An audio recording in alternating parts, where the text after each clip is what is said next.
I don't think I've ever had a league start test that ended up being as easy and straightforward as this build ended up being. And that's all thanks to this big guy. Quite literally, for the entire campaign after getting Sentinel of Radiance, I was able to press one button to summon him at the start of the map and then shield charge straight to the end, while still killing most things in my path and keeping up with the zone level. I put Convocation on left click and for the most part did pretty much nothing else the entire campaign besides on like boss fights or essence mobs. Now, I am by no means a speedrunner. I do not race, and I don't care that much about like massively optimizing my movement or my time through like the campaign and maps and all that kind of stuff, as demonstrated by me getting stuck on every single nook and cranny in existence when I use shield charge. However, even though I haven't played Path of Exile in probably about like 30 or 40 days now, you know, quite rusty, I was able to get Eater and Exarch down in around 9 hours. In my opinion, given the circumstances,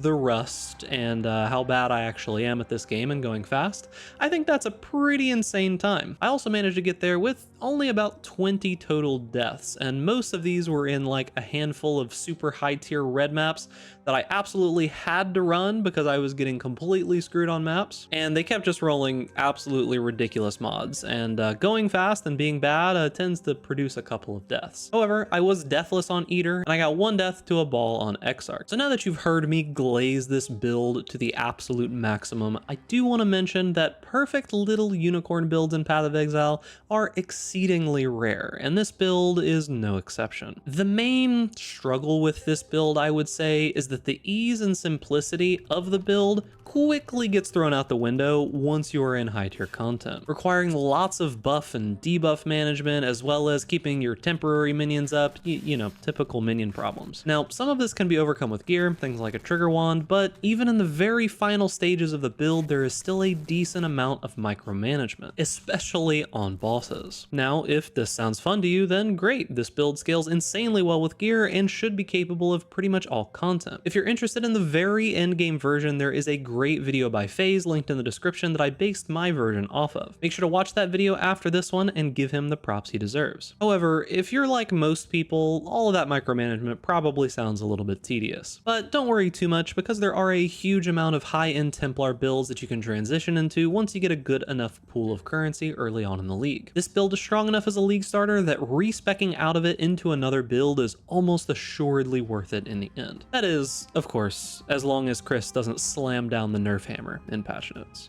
Now, if you're new to the channel, make sure that you subscribe, and without further ado, let's get into it. So when it comes to league start testing, as well as just league starting in general, there's typically a few different ways to play any kind of build. One is going to be playing the ability kind of as intended, right? So if you're playing Summon Raging Spirits, you would play with Summon Raging Spirits. The other option is to go a more like meta-focused or race-centric build. For this build, the race-centric build is going to be Rolling Magma, as well as Holy Flame Totem and Flame Wall. The whole idea here is that you're mainly going to be using Flame Wall, which puts down this little ground effect here that causes a debuff. It also has a secondary effect here that when projectiles pass through the wall, they do gain added fire damage. So the cool thing is you can use this Holy Flame Totem, place a Flame Wall on top of it, and the projectiles that come out of Holy Flame Totem gain that extra damage, which is quite powerful early on. You can clear most easy packs with no issue there. The other thing that you're going to be using is going to be this Rolling Magma ability. Now, a lot of people get this ability wrong.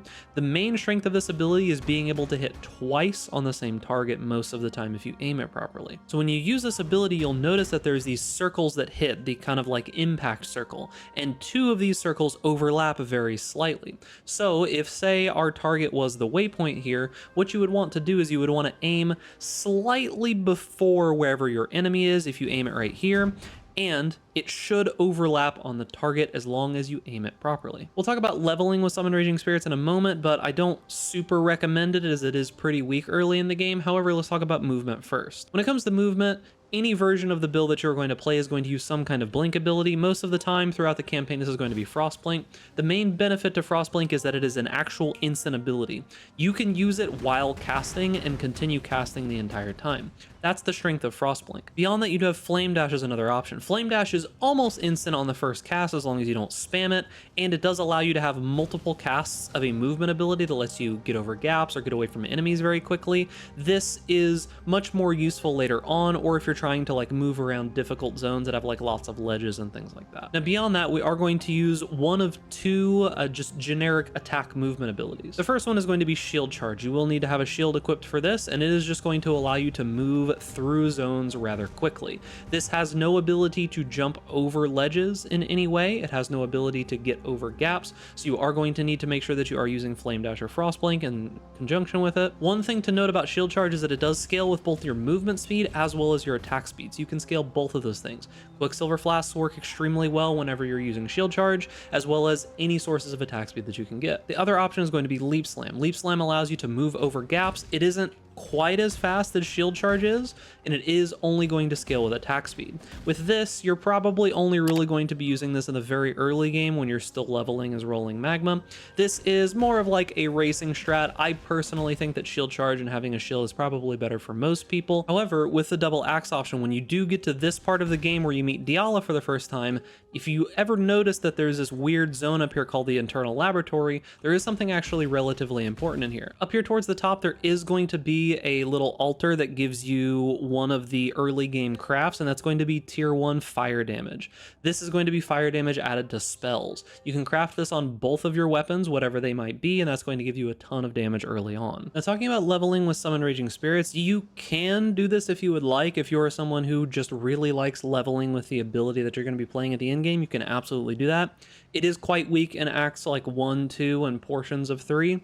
It does work. I have tested it myself and it does function, but fights like Merveil are going to be very difficult. You can still use Holy Flame Totem and Flame Wall. This works perfectly fine to, help you clear things. Summon Raging Spirits do have okay single target damage, but you're going to have to decide between one of two ways of playing Summon Raging Spirits early on.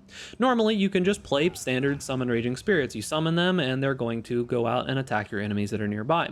You can link these with Melee Splash and it'll give you some extra clear on your little guys. Melee Splash is what you're going to be using later. However, early on, I do feel that Infernal Legion does feel a little bit better than Melee Splash does. With Infernal Legion, especially early on, it's going to cause them to have this little aura of fire around them that's going to do significantly more damage than they would do otherwise. This is my preferred way of leveling with these if you really are going to level with them, but I highly suggest that you just go with the other version. Next thing we need to really talk about is going to be this Sentinel of Radiance. This guy is very important. This big giant behemoth of holy radiance.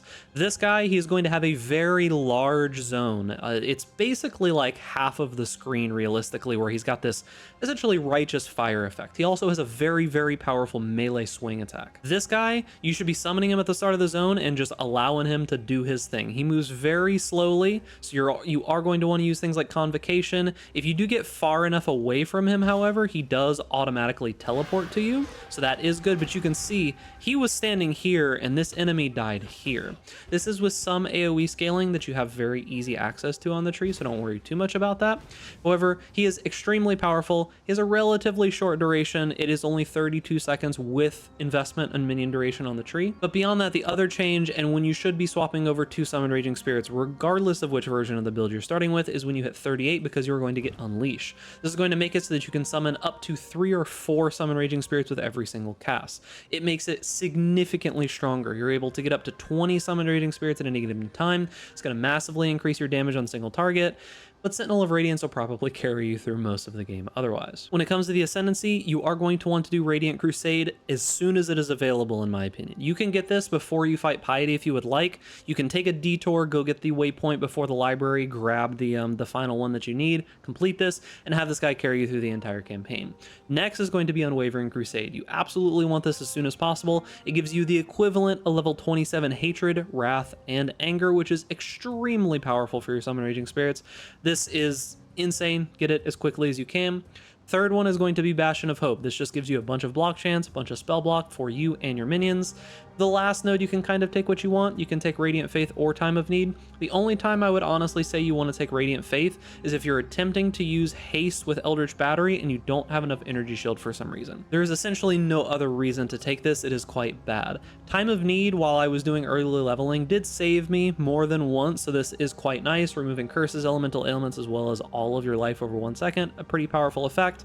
However, no fourth option here is that great. Now, as I said previously, this tree is heavily based off of FaZe. If you don't know about FaZe, he's the guy that did the like lightning SRS build that you might have seen earlier in the league. I've got a link to his video in the POB. It's also down in the description if you want to see like the full in-depth coverage of SRS, talking about like super high-end game stuff and a whole bunch of really good information. Make sure to go check out FaZe. However, I did change a couple of things. I am focusing a little bit more on block. We do have trade gear that is available early on to us. I'm not a solo self-found content creator. I'm not a hardcore content creator, so we will have those things available, meaning we can pretty easily get life gain on block. So block is a better stat for us very early on. But beyond that, this POB is only set up to help you with league start testing and nothing else. It is not a league start guide. It has plenty of trees. You'll be able to do the rolling magma start. This will be the points that you should be taking early on if you're going rolling magma. Otherwise, you can simply start through Act 1, 2, 3, and it goes through act by act by act, telling you exactly where you need to put points in at any given time. I would probably say that around this point is where you're going to branch off from the rolling magma start, and you're just going to move over into Act 3 or Act 4 and swap over into full SRS. Items are pretty basic. This is just going to be some early budget SSF stuff. This is like stuff that you can find on the ground. The early trade league stuff is going to be a decent amount better. This is stuff that you could get like day 1, day 2 most of the time if you're a halfway decent player. It's just things like a trigger wand, which you can farm for, a life gain on block shield, and then very, very basic Eldritch implicits, as well as a couple of crafts and some spell suppression on a decent amount of the gear. Darkness Enthroned probably won't be super expensive, but high increased effect ones might, particularly because I do think SRS will be pretty popular early on in the league, but this is a really common belt, so it's probably not going to be too bad. However, these jewels will probably be pretty contested. Any elemental damage or physical damage for that matter, when it comes to minions deal additional damage, are all fine. Get the best that you can. When it comes to flasks, just do what you can. These aren't super important besides having an instant life flask. And then when it comes to skills, I do always put these in order of importance here, so use these links in order as you can. One note about Ruthless, elemental damage with attacks, and multi-strike. Technically, elemental damage with attacks is a little bit more damage, but Ruthless does have a stun built into it. You will use Melee Splash as your 3rd or 4th link early on for sure, because this is going to be massively better for clear, which will help you with those really dense packs as you're going into maps. I suggest just having a multi-strike in your offhand or somewhere available and swapping it in for like a big bosses or pinnacle bosses and such. And that is going to be it for the video. I hope you give this a shot. I think it is going to be, you know, barring some crazy nerfs to the Guardian, one of the stronger early game league starts, especially for the Templar. If you're planning on playing some kind of Templar build, this is probably something that you should consider to get through some pretty fast leveling and easy leveling as well through the campaign, so that you can just turn your brain off and not have to worry about anything. That being said, as always, this is not a build guide. This is a league start test video, meaning that you can use this to test the league, but I would not use this video for a league start guide. If it doesn't get nerfed, I probably will put out a league start guide for this. Look forward to that in the coming week. But beyond that, make sure to like this video, subscribe to the YouTube channel, hit that notification bell to stay up to date with all the latest videos, and stay safe out there in Ray class. And I'll see you guys in the next video.